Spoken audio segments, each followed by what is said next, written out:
Ya, baik. Terima kasih, Samisha. Bismillahirrahmanirrahim. Assalamualaikum warahmatullahi wabarakatuh. Selamat pagi, Prof. Ahmad dan teman-teman semua. Izinkan saya hari ini untuk mempresentasikan proposal penelitian saya.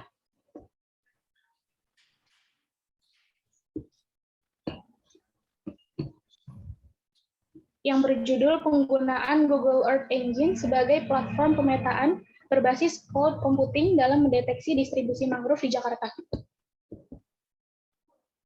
Berikut table of contents atau daftar isi yang akan saya paparkan. Yang pertama pendahuluan, yang kedua kajian pustaka, yang ketiga metodologi penelitian. Masuk kepada latar belakang masalah.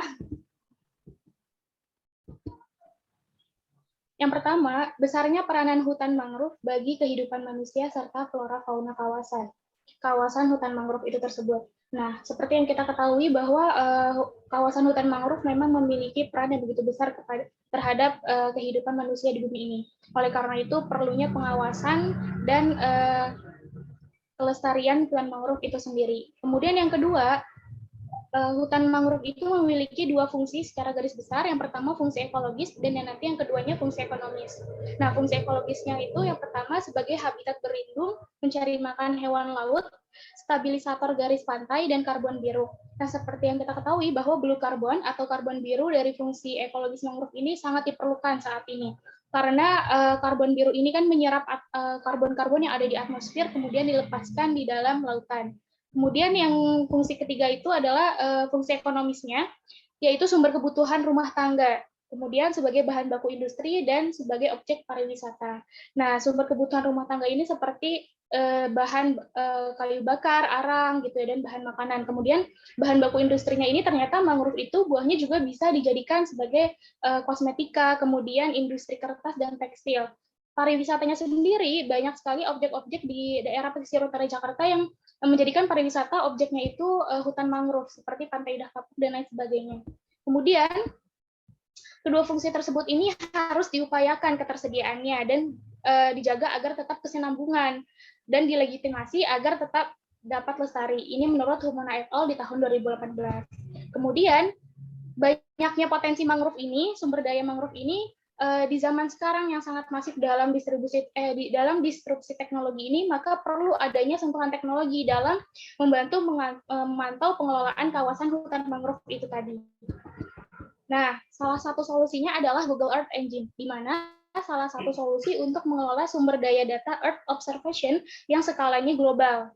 Ini menurut Yang et al. Di tahun 2017. Lanjut kepada identifikasi masalah. Nah, berdasarkan latar belakang masalah, diidentifikasi masalah pertama, apakah pemanfaatan teknologi sudah dioptimalkan untuk sumber daya data EO atau Earth Observation menurut khususnya mangrove. Kemudian yang kedua, seperti apa Google Earth Engine dapat memberi solusi dalam pengelolaan. Kemudian yang ketiga, bagaimana kerapatan mangrove di Jakarta. Nah, batasan masalah dalam penelitian ini terfokus pada pertama, pemanfaatan Google Earth Engine sebagai platform pemetaan berbasis cloud computing dalam mendeteksi persebaran mangrove yang ada di Jakarta, khususnya di wilayah pesisir Jakarta Utara. Kemudian yang kedua, analisis tingkat kerapatan mangrove menggunakan indeks NDVI. Nah, rumusan masalah yang saya teliti ini adalah bagaimanakah tingkat kerapatan distribusi mangrove dan tingkat akurasi platform Google Earth Engine dalam mendeteksi distribusi mangrove di Jakarta. Sementara tujuan penelitiannya adalah untuk mengetahui tingkat kerapatan distribusi mangrove dan tingkat akurasi dalam mendeteksi distribusi mangrove di Jakarta melalui platform Google Earth Engine yang berbasis cloud computing. Selanjutnya adalah manfaat penelitian. Manfaat secara teoritis, yakni mengetahui distribusi mangrove di Jakarta melalui Google Earth Engine sebagai platform pemetaan berbasis cloud computing. Kemudian yang kedua, mampu mengidentifikasi kerapatan mangrove sebagai indikasi kesinambungan bagi kelangsungan makhluk hidup. Kemudian yang ketiga, memperkaya literatur mengenai pemanfaatan platform Google Earth Engine. Manfaat praktisnya, pertama bagi pelajar, data hasil distribusi kerapatan mangrove ini dan tingkat akurasi platform Google Earth Engine ini dapat menjadi materi bahan ajar atau materi pembelajaran. Yang kedua, bagi peneliti, hasil penelitian ini dapat dijadikan referensi dalam penyusunan penelitian selanjutnya. Kemudian yang ketiga, bagi masyarakat, hasil kerapatan mangrove ini dapat menjadi warning system untuk terus menjaga kelestarian mangrove. Selanjutnya ada 4 landasan teori yang saya gunakan dalam penelitian ini. Yang pertama Google Earth Engine, kedua cloud computing, yang ketiga remote sensing, yang keempat hutan mangrove. Google Earth Engine, pengertiannya sendiri ini merupakan platform berbasis web yang dapat menjalankan proses GIS sesuai dengan skrip yang nanti kita buat. Nah, saya juga mengacu kepada Dewantara et al. Di tahun 2021, yang et al. 2017, dan Hanafiah 2015. Kemudian, landasan teori yang kedua adalah cloud computing. Cloud computing sendiri merupakan bisa disamakan dengan internet ya, sistem internet. Jadi, merupakan proses data komputasi yang dilakukan melalui internet gitu.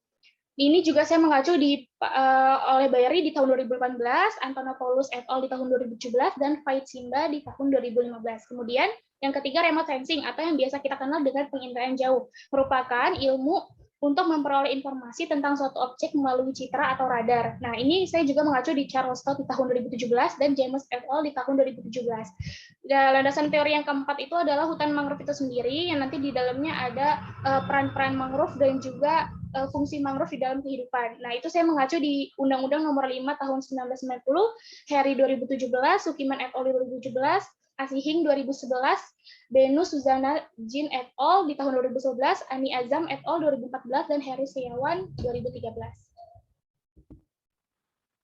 Oke, selanjutnya ada 3 penelitian relevan yang akan saya gunakan untuk mendukung referensi penelitian saya kali ini. Yang pertama di tahun 2021 yang baru ini oleh Rahmawati dan Asy'ari. Judulnya ini Google Earth Engine, pemanfaatan pemetaan dengan citra Sentinel-2A multispectral instrument deteksi mangrove di Jakarta dengan metodenya random forest dan overall akurasi.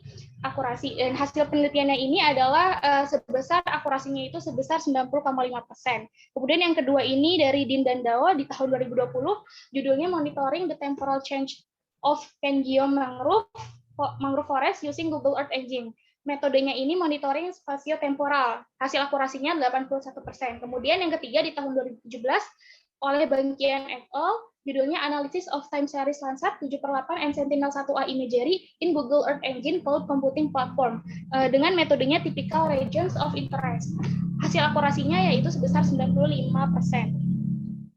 Selanjutnya adalah kerangka berpikir saya di sini, kerangka berpikir dalam penelitian ini. Yang pertama adalah mengklasifikasikan jenis land use di pantai utara Jakarta. Nah, jenis klasifikasinya itu ada 5 yang saya ambil dari badan air, mangrove, vegetasi bukan mangrove atau non mangrove, kemudian pemukiman, kemudian yang kelima adalah lahan terbuka. Nah, jenis klasifikasi ini dijadikan suatu dasar data sampel yang akan di-training untuk melakukan klasifikasi mangrove yang sebenarnya.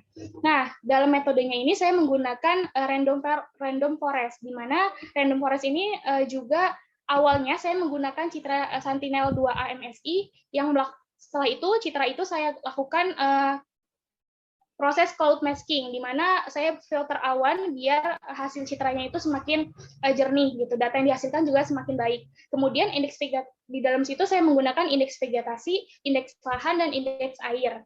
Nah, setelah itu yang tadi indeksnya sudah saya cari, kemudian saya klasifikasi land use-nya menggunakan metode random forest, dan hasilnya ini menjadi peta distribusi mangrove di pantai utara Jakarta. Nah, sebelum menjadikan peta distribusi mangrove ini, saya validasi dulu data-data yang tadi di hasil klasifikasi land use tadi yang merupakan mangrove. Kemudian, hasil dari indeks vegetasi ini berupa data spectral index yang akan saya uji kerapatan indeksnya menggunakan kerapatan indeks NDVI. Nah, nanti dari hasil data spektral ini akan terlihatlah tingkat akurasi dari mangrove tadi dan tingkat akurasi penggunaan platform Google Earth Engine. Dan hasil akhirnya menjadi rekomendasi hasil analisis akurasi. Selanjutnya, lokasi penelitian saya berfokus di Jakarta, khususnya pesisir Jakarta Utara ya, karena memang di pesisir Jakarta Utara lah memang yang wilayah ekoton ya, berbatasan langsung dengan daratan dan lautan. Selanjutnya, metode penelitiannya, waktu dan tepatnya ini dilaksanakan Februari sampai Juni 2022. Kemudian tempat penelitiannya ini terfokus di pesisir wilayah Jakarta Utara. Metode yang digunakan deskriptif dengan pendekatan kuantitatif. Di teknik analisis datanya ini, kenapa saya menggunakan teknik analisis data deskriptif kuantitatif? Dimaksudkan untuk melakukan deskripsi data dalam bentuk numerik atau angka dan statistik dari hasil kerapatan mangrove secara temporal. Karena mangrove yang akan saya teliti ini, karena saya sistemnya ini remote sensing ya, jadi bisa melakukan multi waktu. Jadi nanti rencana saya adalah melakukan temporalnya itu dari tahun kerapatan mangrove dari tahun 2017, 2018, 2019, dan 2021. Nah, selanjutnya itu adalah teknik pengumpulan datanya ini dilakukan dengan studi literatur dan melalui teknik cloud computing yang bersistem remote sensing dalam platform Google Earth Engine. Selanjutnya, populasi penelitian saya itu adalah kawasan hutan mangrove yang ada di pesisir Jakarta Utara. Sampel penelitiannya ini adalah saya ambil dengan rumus Lovin, kemudian saya ambil 100 titik uji validasi. Terima kasih. Saya kembalikan. Ya, coba kembali ke judul. Nah, judul. Nah, ini Anda menelitinya kapan? Untuk waktu yang berbeda tidak? Misalnya tahun lalu, tahun sekarang dibandingkan nggak datanya? Iya, Prof. Dibandingkan. Nah, jadi penggunaan Google Earth Engine ini ya untuk monitoring, ya. Ya, ini penggunaan Google Earth Engine sebagai platform pemetaan berbasis cloud computing untuk monitoring hutan mangrove di Jakarta Utara. Jadi Anda harus menyebutkan tahun berapa saja yang dimonitor oleh Anda. Iya, Pak. Ini data Google kan bisa back to 5 or 5 years ago. Iya. Bisa nggak? Bisa nggak? Betul, bisa. Nah, jadi begitu. Anda bandingkan nih. Misalnya ini dibandingkan dari tahun berapa nih? 5 tahun yang lalu lah. Iya, 2017. Nah, 2017 dibandingkan dengan 2022, gitu aja dua. Bandingkan, ada perubahan nggak? Supaya Anda monitoringnya masuk di sini, ya, dalam monitoring hutan mangrove, ya, di Jakarta. Yang menjadi persoalannya ini semakin berkurang, semakin bertambah, semakin baik atau semakin rusak. Nah, dalam hitungan-hitungan analisisnya Anda kan bisa menghitung tuh. Lalu sebutkan kalau ini rusak nanti dan seterusnya begitu, ya. Iya. Oke. Baik, Prof. Terima kasih, Prof. Ya, terima kasih Nesa sudah semua ya. Nanti kalau mau ada perbaikan sebelum dikirimkan ke saya, boleh konsultasi dulu ya ke saya. Terima kasih Nesa ya, dan tolong dibuat daftar hadirnya. Terima kasih semuanya, yang lain siap-siap supaya seluruhnya bisa tampil di presentasi ini. Terima kasih. Assalamualaikum warahmatullahi wabarakatuh. Waalaikumsalam.